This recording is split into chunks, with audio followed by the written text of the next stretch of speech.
Ever felt stuck, maybe judging others or even yourself a bit too quickly, without the full picture? Oh, absolutely. Or, battling those really challenging situations in life. Yeah, and wanting desperately to let go of old ways, old patterns, but just not knowing how. We've all been there, right? Those ingrained thoughts and reactions. Definitely. Well, welcome to the deep dive. Today, we're really plunging into some sources that, frankly, challenge how we usually see human nature. Mm-hmm.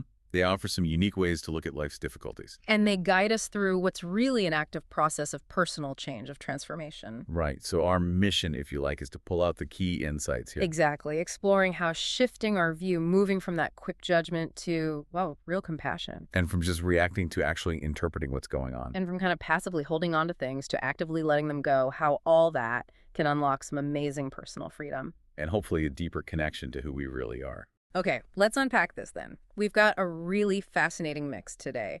Personal stories, spiritual ideas, some very practical advice. That sounds great. And it all kicks off with quite a surprising read. So our first source, Second Principle, An Uncommon Pastor, starts with this personal story. A pastor reads a novel just for fun after years of heavy academic stuff. Which novel? It's Amanda Quick's Mischief, a Regency romance, Hmm. you know. All right. It features this Earl, known everywhere as Cold-Hearted Colchester, and a lady who hasn't got much money who becomes his wife. Right.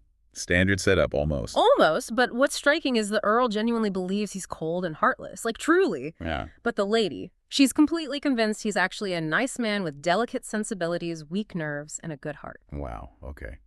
That's quite the difference in perspective. Isn't it? It sets up this huge conflict. The pastor even admits, reading it, they initially found the lady almost, stupidly naive. I can see why. For just refusing to see what looks like obvious human malice. Exactly. Most of us, I think, would probably feel the same. You see a reputation, you hear the name cold-hearted, you assume it's the whole truth. We jump to conclusions. It's easy to do. Totally relate to that initial skepticism. It's so counter to how we often see the world.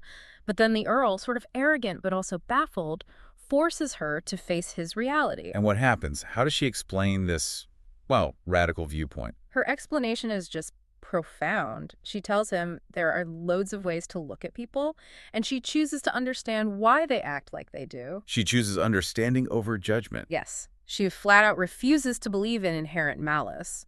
For her, bad acts stem from fear or pain or both. Fear or pain, or sometimes an unhealthy mental state, she says. Right, and the key distinction she makes is powerful. Yeah. The act can be condemned, but not the person.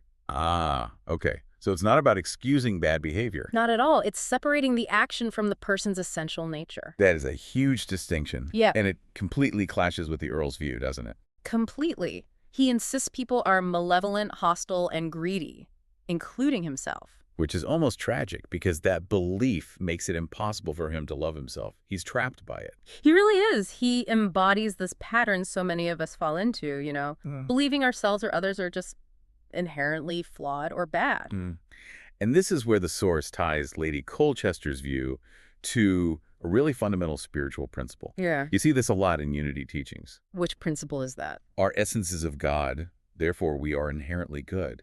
She doesn't just, agree with it intellectually. She lives it. She embodies it. Wow. So even when she's looking at someone who's done terrible things, maybe even a killer, or seeing an act of real malice. She does it with compassion. She sees or looks for the beautiful spark of God within.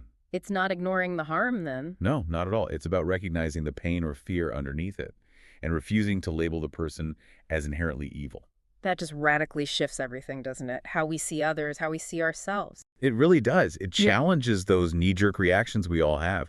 And it makes you ask, okay, how does my chosen perspective on reality actually affect my own well-being? Right. If I walk around believing everyone, including me, is basically bad, that's a heavy load to carry. Such a heavy load. That's a really powerful reframe, moving from just judging what's outside to understanding what might be inside. Exactly. And this whole idea of shifting perspective, it's not just for seeing other people differently, it's incredibly relevant for navigating our own lives, our own challenges. Which brings us nicely to the next source. Right. Healing with metaphysics. This dives into how even our personal struggles, our problems, can offer really deep insight. This source puts forward a really interesting idea that basically anything can be interpreted metaphysically. Okay, what does that mean exactly? It sounds a bit abstract. Well, it's not about magic spells or anything. It's more about using life events, even physical things, as clues to become aware of what stands between us and God or the divine presence. So like blockages, things holding us back. Exactly. And the benefit, the source says, is pretty clear. Every time we release or heal a blockage, we become freer, happier, and lighter. That makes sense. So it's about seeing beyond just the surface problem. Precisely. The divine presence, or the spirit of God, however you conceive it, is apparently constantly communicating with us through different means such as life events. Through life events. Okay. Yeah. And the key instruction here is try not to immediately slap emotions or attitude onto the event. Which is hard to do. So hard. But instead, try to look at it simply as a message. Because when we react purely emotionally, we often, miss the actual message. We just see the reaction. We get caught up in the static. Yeah, good way to put it. And the source brings in that quote from 1 Corinthians. Now we see things imperfectly, like puzzling reflections in a mirror. But then we will see everything with perfect clarity. It's a call to look deeper, isn't it? Yeah. Beyond that first blurry, maybe emotional reflection. Exactly. And the purpose of getting this clarity, this is crucial too. It's not about trying to manipulate things or just get rid of the difficult experience. It's not about making the problem vanish instantly. No, it's for us to learn, grow, and move into greater freedom in ourselves and a deeper connection with the divine presence. The event itself isn't the enemy. It's more like the vehicle for growth. A teacher, maybe. Yeah, a teacher, I like that. And to really bring this home, the source gives a super vivid example, a client with chronic constipation. Okay, that's specific. Right. And the pastor notes that Louise Hay, who wrote a lot about this stuff, often suggested asking, if you have digestive issues, what is it that I cannot digest? Metaphorically speaking, of course. Of course. And the pastor unpacks this metaphysically. Food, digestion, often related to nurturing or the lack of. Okay, that makes sense. And bowel movement literally is about releasing unwanted and poisonous elements. Right, getting rid of waste. So issues there might suggest, metaphysically, a difficulty in letting go of fossilized, unsupportive thinking patterns and belief system. Wow. So a physical symptom reflecting a mental or emotional blockage, like holding on to old stuff you don't need anymore. That's the idea. It's quite a reframe, isn't it? That something so physical could be this almost symbolic message about our inner world, about what we're holding on to. It really is. And didn't the source also mention the client wanted others to fix the problem? Yes, that detail. The pastor suggests that asking others to fix it points to an inability or unwillingness to deal with issues at hand. Like wanting someone else to do the inner work. Perhaps. And the pastor observes these kinds of issues often trace back to childhood around nurturing which was not healed. Things that felt indigestible back then. And maybe still feel that way now. It's a great reminder, isn't it? Our bodies are constantly talking to us. They really are. Even if the messages aren't what we expect, it's not always just about, eating more fiber. Right. Sometimes it's about freeing ourselves from these mental blockages, too. That makes so much sense. And it often connects to a problem with self-nurturing too, right? And this difficulty in letting go and releasing a particular past event. Yeah, it becomes a cycle. The source says we drag the past into the present, and we react from the pain and fear of the past to an event in the present. Been there. So what's the suggested path to healing? How do you break that cycle according to this source? Well, it proposes an inner and outer healing process. It's holistic. It includes things like meditation, prayer, developing new, healthier habits. Okay, practical steps. Yes. But crucially, it also emphasizes talking things through with a therapist, coach, pastor to really understand those past issues. Giving support. Definitely. Then actively using prayer or reflection time to consciously forgive and let go. Release the thoughts, the beliefs, the emotions tied to that past. So it's an active release. Very active. And finally, it highlights developing loving ways to nurture myself both inside and out. It's not just wishing it away. It's a conscious effort. And that idea, that conscious active release, brings us perfectly to our next big theme. The whole journey of letting go. Ah, yes, letting go. The source, literally titled Letting Go, highlights that this is like a main teaching of any spiritual circle. It's essential for change. Absolutely essential. Yeah. But as the source makes very clear, it's definitely not as simple as just saying, okay, I let go. Right. What does it say letting go isn't? Well, first off, it's not words, but acts. Big difference. Okay. Actions speak louder. Exactly. Yeah. It's also not easy, and it's not something you do just because you do not like something or something makes you feel uncomfortable. So discomfort isn't the only reason to let go. There has to be more. Seems so. Hmm. And simply claiming or affirming, say, I live without fear, that will not do the job. You can say it a million times. But if the root belief is still there and you're not acting differently. Nothing changes, which makes sense, Yeah. right? Because as the source points out, most of our fears and anxieties stem in a belief that we picked up in our childhood. These beliefs get so deep, like unconscious programming. Totally. Yeah. And they absolutely generate our experiences. The pastor shares this really powerful personal story. Oh, yeah. As a child, they learned that to be safe, to be cared for, they had to take on others' responsibilities. Okay, I can see how that pattern might start. Right. But as an adult, it led to feeling furious and resentful with people who seemed to dump their responsibilities onto them. Ah, attracting the very thing the belief was about. Exactly. It was this huge realization. Beliefs generate experiences. Okay. That ingrained belief was literally drawing those situations to them. That is so relatable. I think we all have versions of that, don't we? For sure. And the source really hammers this home. Until I act differently, nothing changes. Praying helps, affirming helps, but the real shift, the actual release, happens when your actions align with the letting go. Mm-hmm. And in this process, the source suggests that God, or the divine, or whatever you call it, in its infinite loving and grace, actually provides us with opportunities, little nudges to change. Opportunities to learn and release the old pattern. Yes. And if we don't take them, Yeah. if we ignore the nudges, Uh-oh. well, eventually, it guides us into situations where we have no other choices but to let go. The universe basically forces our hand. Kind of. Those really uncomfortable, unavoidable situations. They're actually profound invitations for growth, even if they don't feel like it at the time. That's a perspective shift right there. The pastor writing this is actually in one of those unavoidable situations right now, aren't they? Yes, facing that deep-seated fear, the fear generated by my not taking responsibility for others, that old pattern. Worrying that they will mess it up and the pastor will have to jump in and fix it just to survive. Exactly. But the crucial reminder for them and for us is, it is only a belief. It is not reality anymore. Separating the old belief from the current reality. That's the real work, isn't it? Recognizing it's just a thought pattern. It absolutely is. This is the learning or unlearning process right in the thick of it. And the pastor makes this key distinction between saving people and supporting them. Saving versus supporting. Okay, what's the difference? Saving is jumping in to fix it for them, driven by that old fear. Supporting is different, so they actively check. Am I in saving mode or supporting mode? Consciously checking their own motivation. Yes. And if they find themselves in saving mode, they consciously choose to move into letting go. How? What does that look like in practice? It's a whole process.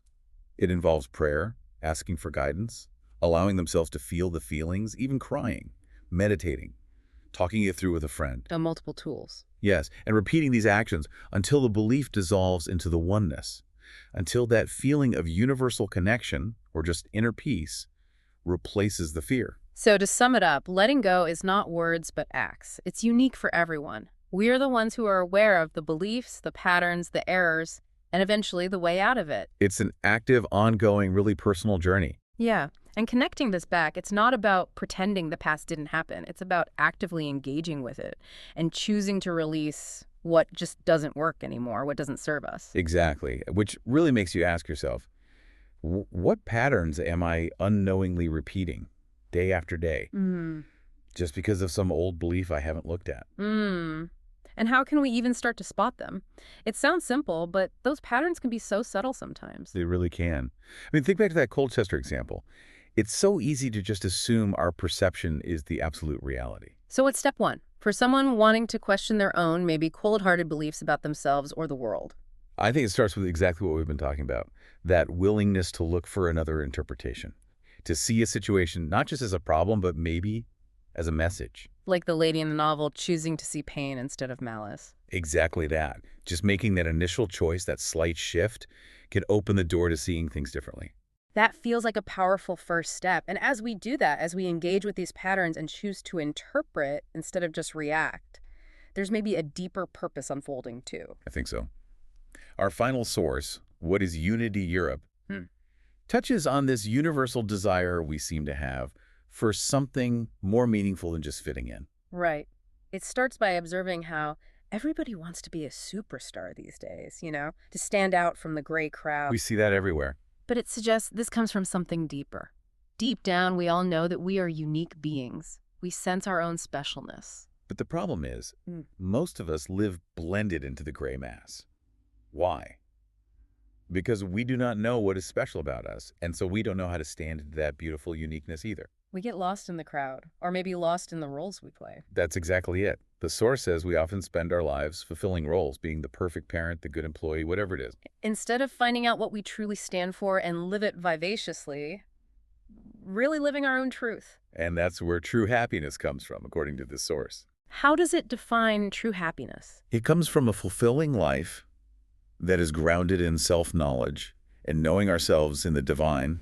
Call it what works for you. So it's not about external stuff like fame or money necessarily. No, it's about internal alignment.